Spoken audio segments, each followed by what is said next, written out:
Bonjour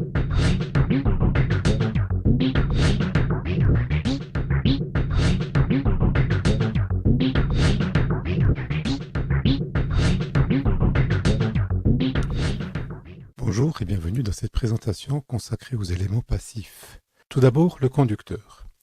Le conducteur est généralement un simple fil du cuivre qui est utilisé pour relier les différents éléments entre eux.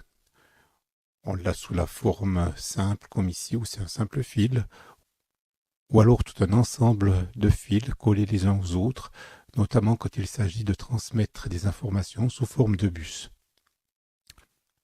Ou encore dans sa version utilisée pour la distribution électrique. On considère généralement que tous les éléments parasites, résistance, inductance, capacité et autres sont négligeables. C'est donc un conducteur idéal qui ne présente aucune perte. La résistance. La résistance qui se présente sous cette forme ici quand on l'utilise pour monter des prototypes, ou alors sous cette forme ici lorsqu'on l'utilise sur des circuits imprimés, est un élément qui est soumis à la loi d'Ohm, donc qui va s'échauffer lors du passage du courant avec un échauffement proportionnel au carré du courant et dont la tension aux bornes sera proportionnelle au courant qui traverse l'élément selon la loi d'Ohm. Ici aussi, on peut négliger dans une première approximation tous les effets parasites inductifs et capacitifs.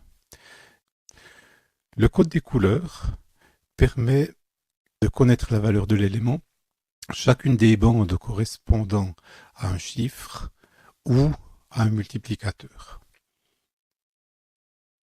Comme ici, sur un code à 4 bandes, le vert correspond au chiffre 5, le bleu au chiffre 6, le jaune à une multiplication par 10 puissance 4, ce qui nous fait au total une résistance de 560 kΩ.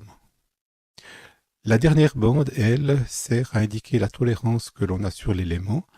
Dans le cas précis, une bande dorée indique 5% de tolérance.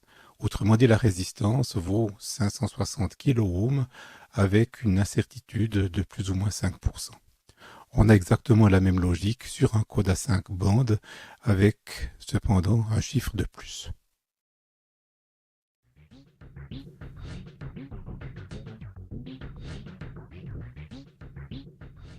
Le condensateur.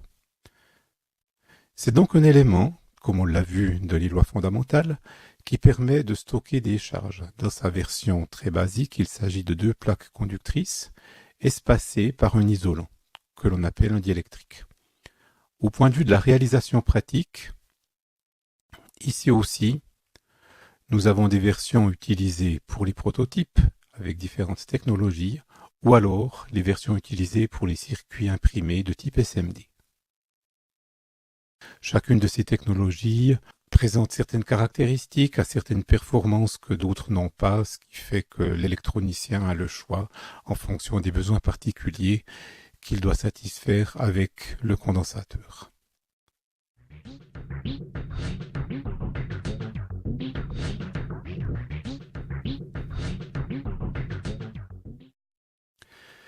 La bobine d'inductance. C'est un simple enroulement de différentes spires de fil, là aussi généralement du cuivre, sur un noyau qui peut être ferromagnétique ou non. Voici quelques exemples de réalisation. Ou, quand on veut des inductances plus grandes, ici une réalisation faite sur la base d'un pot en ferrite, ou encore une version SMD utilisée pour les circuits imprimés.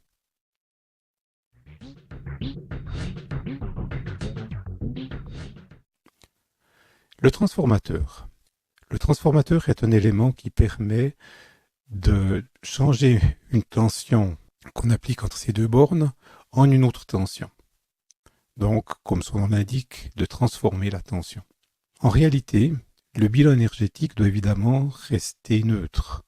Autrement dit, la puissance qui entre dans l'élément doit être égale, voire même légèrement supérieure, à la puissance qui va sortir. Ceci implique donc que lorsqu'on applique une certaine tension à l'entrée, on aura une autre tension à la sortie et un rapport de transformation entre les deux. En ce qui concerne les courants, pour que la notion de puissance reste identique, on aura exactement l'inverse. Très concrètement, donc, si on divise la tension qu'on applique à l'entrée par 2, on va multiplier le courant par 2 également. Voici quelques réalisations pratiques, celles-ci étant utilisées sur des circuits imprimés.